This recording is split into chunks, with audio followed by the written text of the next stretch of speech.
My name is Melanie Irwin. 6 months ago, I made a decision that shook my life. I walked away from a career I'd built for over 20 years. People called it career suicide.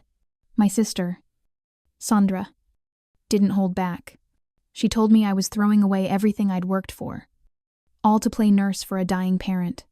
But when your mother's diagnosis is terminal, when you're told she has only months to live, career titles suddenly feel small and irrelevant. I never expected that my own sister would use my sacrifice to humiliate me in front of 200 guests at my son's wedding reception. It wasn't just any wedding. Though, this was Jake's wedding, the day that should have been about family and celebration. But instead, it turned into something far bigger than I could have ever predicted.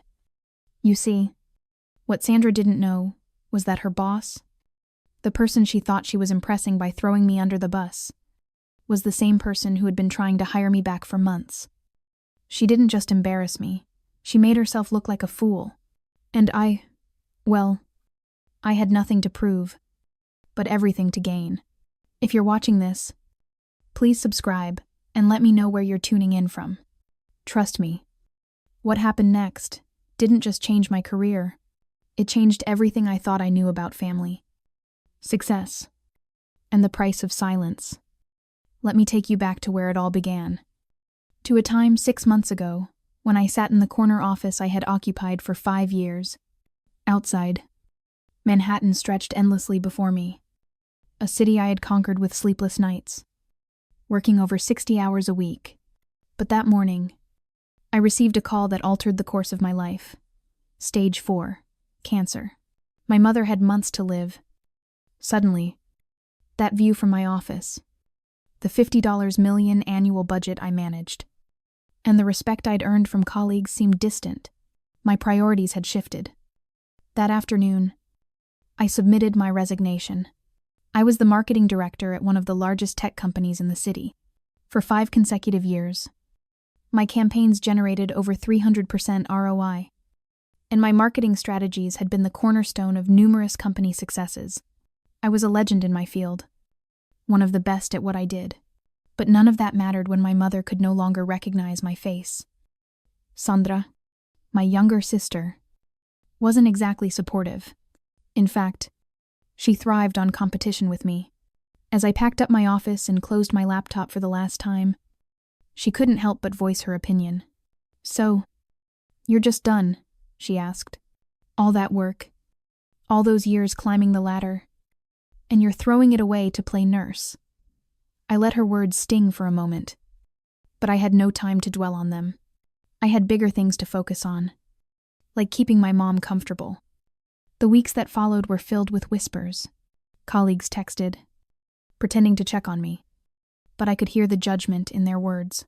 People didn't know what to say when I walked away from everything, and I had no desire to explain. LinkedIn notifications were ignored. Industry friends stopped inviting me to events. I had become invisible. But every night when my mom held my hand and whispered, "Thank you for being here," I knew I had made the right choice, even if it meant becoming an outsider in the world I had once dominated. Sandra's need to diminish me escalated as Jake's wedding approached. Every family dinner, every get-together became an opportunity for her to highlight my new unemployed status. "Melanie's taking a little break from the real world," she'd say, patting me on the shoulder. Her words dripped with condescension. Meanwhile, she flaunted her new promotion to senior HR director, which she posted about on social media daily. Number girl boss. Never settle. Corporate life. It was all so loud. Saw in your face. Every time she posted a selfie with her Hermes bag, every time she made a comment about work-life balance, I felt the sting of her judgment. The whispers turned into open commentary. Family members started treating me differently. Uncle Robert, who used to ask my advice on his business, now turned to Sandra for career tips. Aunt Patricia slipped job listings toward me during Sunday dinners. "Just in case you want to get back out there," she whispered. The message was clear. I had become a cautionary tale. Someone to avoid being like. But then, a moment of clarity. It came when I was at my mom's side the week before the wedding. Jake, my son, came by after work. He had inherited my strategic mind and his father's kind heart. A perfect combination that made him exceptionally good at reading people. He pulled me aside and told me, "Mom, Sandra's been talking about you at the office. She says you had some kind of breakdown. That you couldn't handle the pressure anymore." I felt the heat in my chest rise. But I remained calm, focusing on my mother's care. Then Jake mentioned something that caught my attention. "My new boss is coming to the wedding," he said. "David Chen. He asked about you when I mentioned your background. He knows your name." My heart skipped a beat. David Chen. I remembered him well. He had been the VP of operations at a tech company I had once helped to turn around. I had taken their marketing department from the brink of collapse to a $200 million acquisition. This wasn't just any boss. This was the person who knew my worth better than anyone. That morning, as I prepared for Jake's wedding, I stood in my childhood bedroom at my mom's house, fastening the same pearl necklace my mother had worn on her wedding day. She looked at me with her lucid, steady gaze and said, "You look beautiful. Sweetheart, don't let Sandra get to you today." I knew that I had to set the record straight before the day was over. I had too much at stake. The wedding reception was just the beginning of a battle I hadn't expected to fight in front of an audience. The moment I walked into the cocktail hour, my eyes found David Chen near the bar. Surveying the room like the CEO he was, he caught my eye and smiled. A knowing smile. Sandra, oblivious, took me by the arm, ushering me toward a group of young professionals. I recognized the eager looks on their faces, eyes scanning for potential connections. "Everyone. This is Jake's mother," Sandra announced with a tone that grated on me.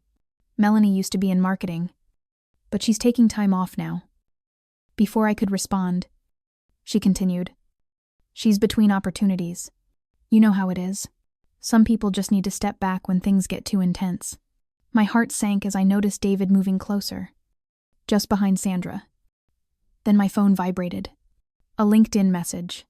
I opened it and saw something that made my stomach drop. An email from David Chen offering me the position of Senior Vice President of Marketing Strategy at TechVision. 300 million. 000 base salary. Plus bonus. It was the job I had walked away from 6 months ago. I kept my composure and said, "I'm in transition, focusing on what matters most." Sandra laughed. That irritating, tinkling sound I had come to hate.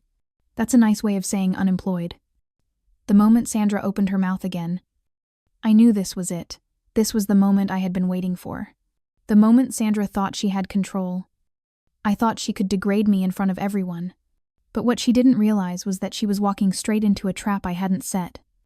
One that David had. Sandra didn't know that David Chen had been trying to reach me for weeks, offering me a job I had declined. Multiple times. She didn't know that the man she was trying so hard to impress, the one she thought would hear her spin her narrative and reward her for it, was about to expose her in front of everyone. She didn't know that he was already one step ahead.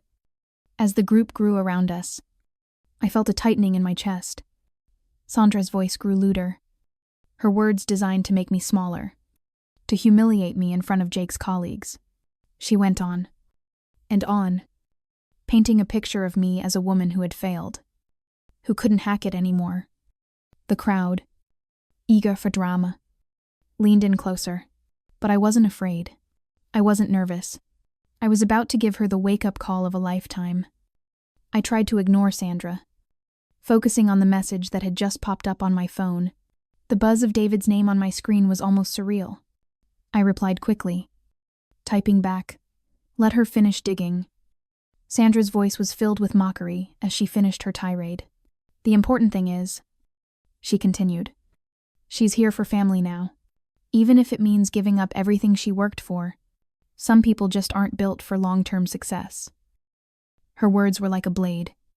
But I wasn't the one bleeding. I knew that everything she was doing, every cruel word, was the very thing that would cause her downfall. As she basked in the attention she thought she had Drace's, I turned my gaze to David, who had been quietly observing from a distance. He wasn't just a CEO. He was an ally who had seen my worth long before I ever needed to defend myself. And now, He was about to show Sandra exactly how wrong she was. David's voice cut through the noise like a knife. "Sandra, I think you've said enough," he said, his tone calm but firm. His words, though soft, carried the weight of someone who had the power to change everything. Sandra turned, her smile frozen as she saw him for the first time. "Mr. Chen," she stammered, visibly flustered. "I didn't know you were here." David's response was direct, clear, and precise. "Yes, I heard your introduction. Very thorough." His words rang in the air, setting the stage for something much larger than Sandra ever could have imagined. The crowd shifted, unsure of what was about to happen. Some exchanged glances. Others took out their phones. I knew I was standing on the precipice of something monumental, and Sandra had no idea just how much trouble she was in. David's voice rung out again, cutting through the silence. "I should mention that I've been trying to reach Melanie for weeks. Last month, I offered her a senior vice president position at Tech Vision with a $300 base salary. Plus bonus." The room went silent. I could feel every eye on me. But I stood tall, my heart steady. Sandra's face went pale as the realization dawned on her. David wasn't done. She turned it down. Not because she's unemployable, as her sister just announced to 30 people, but because she's caring for her terminally ill mother. A murmur rippled through the crowd. People were beginning to see the truth for what it was. And Sandra's false narrative was unraveling before her very eyes. David paused, allowing the words to sink in, before he continued. "And let's be clear. Melanie Irwin is not only a legend in our industry, she is the person who turned my previous company around. Her campaigns generated over 300% ROI for 5 consecutive years. She's the reason my company didn't go bankrupt." Gasps filled the room. The people Sandra had tried to impress were now staring at her in disbelief.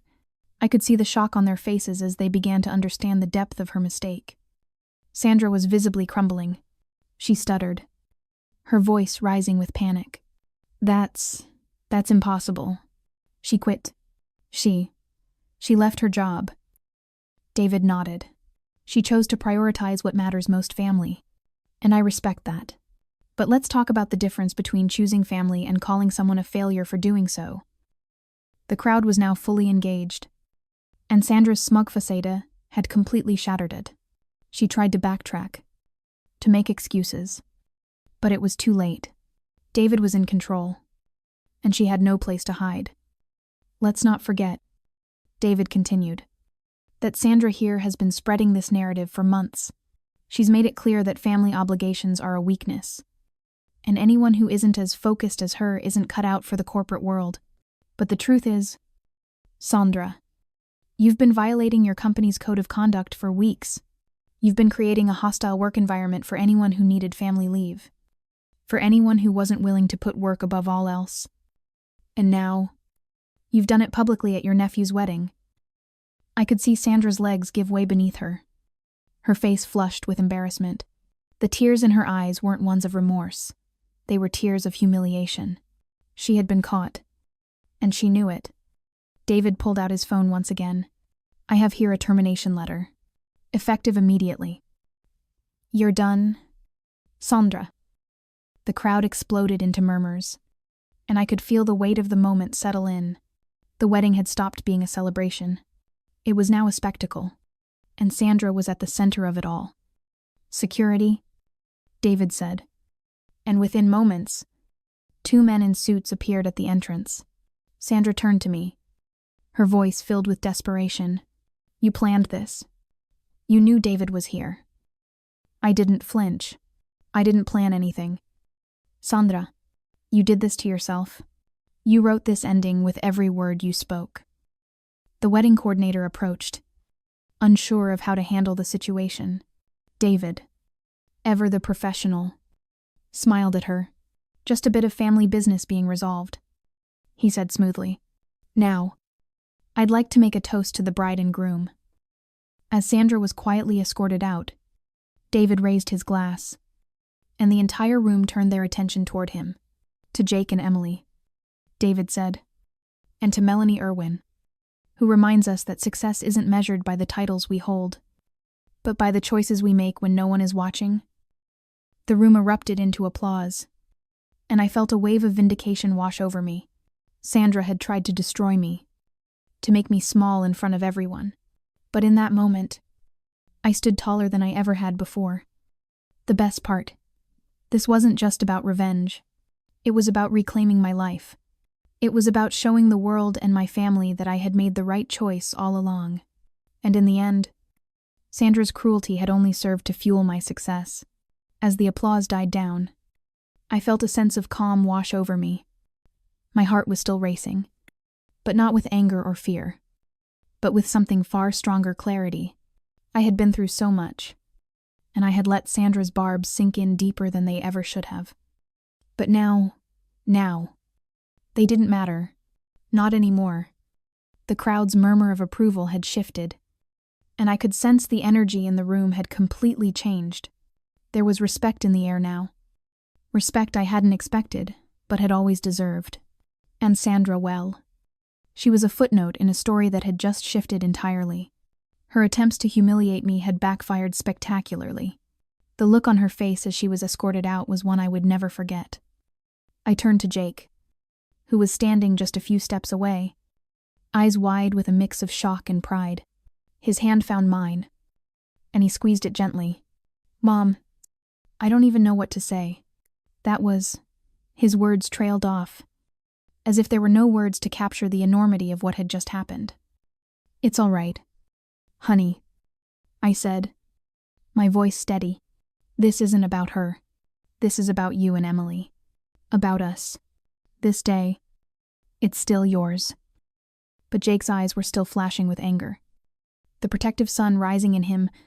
"I can't believe she did that. In front of everyone. At my wedding."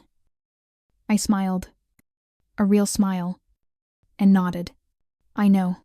But sometimes, you have to let people show who they really are. It's the only way they'll learn."